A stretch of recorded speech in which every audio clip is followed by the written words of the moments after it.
MAPE 2 Health Week 2 Mga paraan ng tamang pagpapahayag ng damdamin o saloobin. Ito ang ating tatalakayin ngayong araw.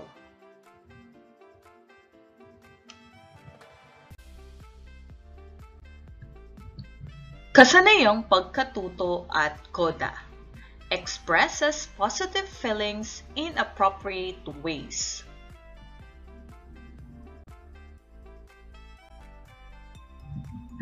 Nais kong tignan ninyo ang mga larawan. Ano ang inyong nakikita? Mahusay. Batang napapagalitan ng magulang?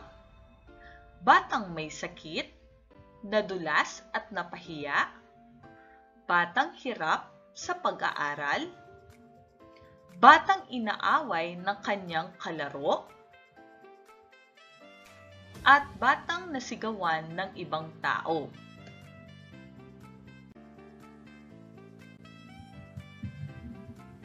Sa tingin ninyo, ano kaya ang kanilang nararamdaman?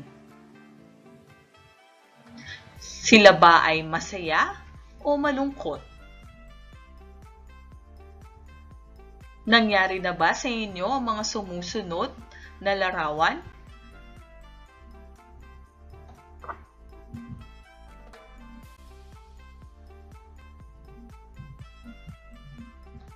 Ano ang naramdaman mo nung araw na pinagalitan ka ni nanay? Maaari mo ba itong ibahagi sa klase? O sa tuwing ikaw ay may karamdaman? Anong iyong nararamdaman?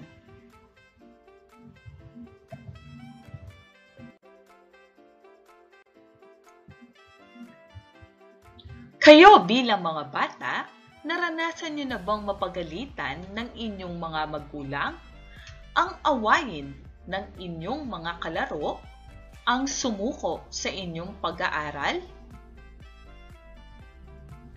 Sa lahat ng inyong mga karanasang ito, paano naibsan ang inyong kalungkutan?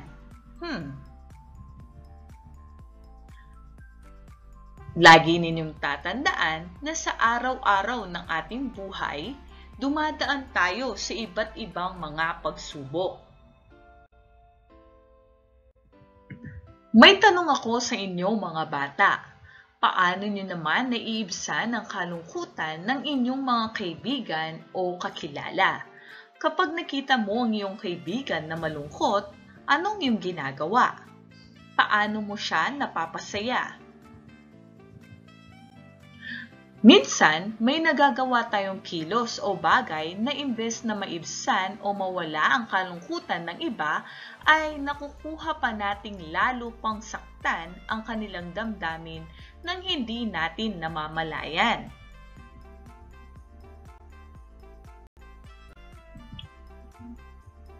Sa aralin natin ngayon, matututunan ninyo ang ilan sa mga paraan kung paano ipahayag ang inyong saloobin o damdamin upang maiwasan ang makasakit ng inyong kapwa.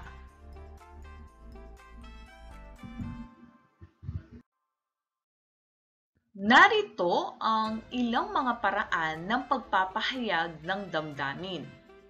Una, maging mahinahon sa pagsasalita. Huwag sisigawan ang taong kausap. Ikalawa, gumamit ng mga salitang may paggalang, tulad ng po at opo.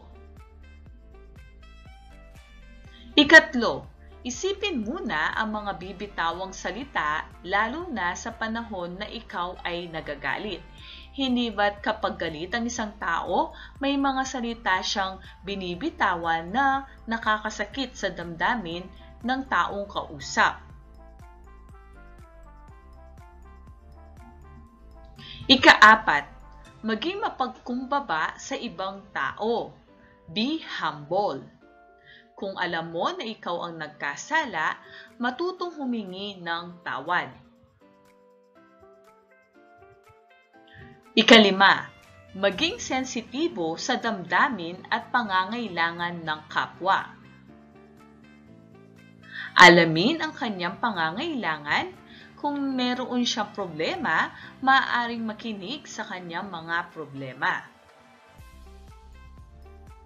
At kung alam mong nakakasakit ang salitang iyong nais sabihin, mas maigi na tumahimik na lamang. Ika-6, pakinggan at intindihin muna ang sitwasyon bago magsalita. Mas magiging mabuti o matiwasay ang pakikipag-usap kung iintindihin muna ang sitwasyon bago magsalita o magalit.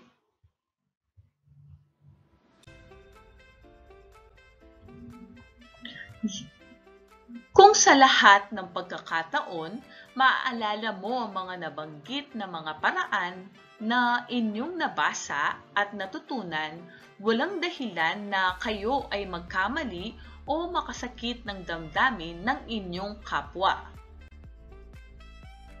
Parating tatandaan na sa pagpapahayag ng inyong nararamdaman, kailangang maiparating nyo ang mensahe ng pakikipagkaibigan, pakikipagkapwa, pagdamay at higit sa lahat ang pang-unawa. Dapat maging malawak ang ating pag-iisip.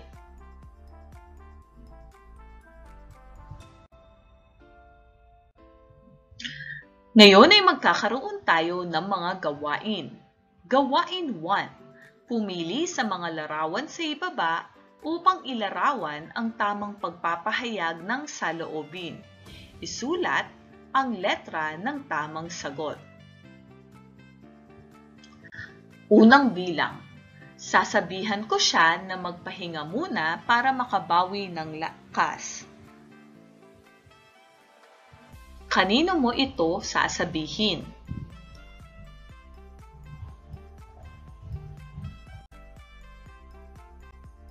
Ikalawang bilang. Tutulungan ko siyang bumangon para hindi niya maramdaman ang pagkapahiya sa kanyang pagkadulas. Tutulungan ko siyang bumangon para hindi niya maramdaman ang pagkapahiya sa kanyang pagkadulas.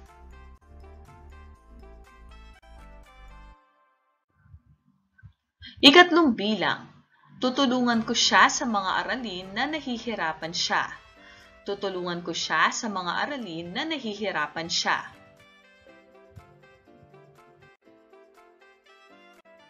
Ika-4 na bilang. Sasabihin ko sa kanya na mahal siya ng kanyang mga magulang, kaya siya napagsabihan. Sasabihin ko sa kanya na mahal siya ng kanyang mga magulang, kaya siya napagsabihan.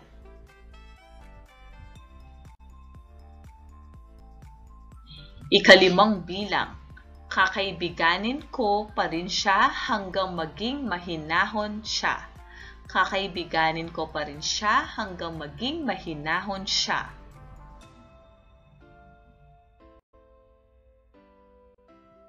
Gawain 2. Piliin at isulat sa kwaderno ang mga paraan ng pagpapakita ng kasiyahan. Piliin at isulat sa kwaderno ang mga paraan ng pagpapakita ng kasiyahan. Number 1. Tanggapin ng may kababaang loob ang mga pagbati. Tanggapin ng may kababaang loob ang mga pagbati. Number 2. Isigaw ang pagkapanalo hanggang sa marinig ng lahat ang iyong kasiyahan at makaramdam ng pagmamaliit ang iyong mga kalaban. Isigaw ang pagkapanalo hanggang sa marinig ng lahat ang iyong kasiyahan at makaramdam ng pagmamaliit ang iyong mga kalaban. Number 3. Tumulong sa paglilinis ng bahay upang ipakita ang kasiyahan at pagkakaroon ng masayang pamilya. Tumulong sa paglilinis ng bahay upang ipakita ang kasiyahan at pagkakaroon ng masayang pamilya. Number 4. Pumalakpak ng may kasamang sigaw sa tuwing makakasagot sa mga tanong ng guro. Pumalakpak ng may kasamang sigaw sa tuwing makakasagot sa mga tanong ng guro. Number 5, alagaan si bunso lalo na sa tuwing pinamimili ni nanay ng pasalubong. Alagaan si bunso lalo na sa tuwing pinamimili ni nanay ng pasalubong.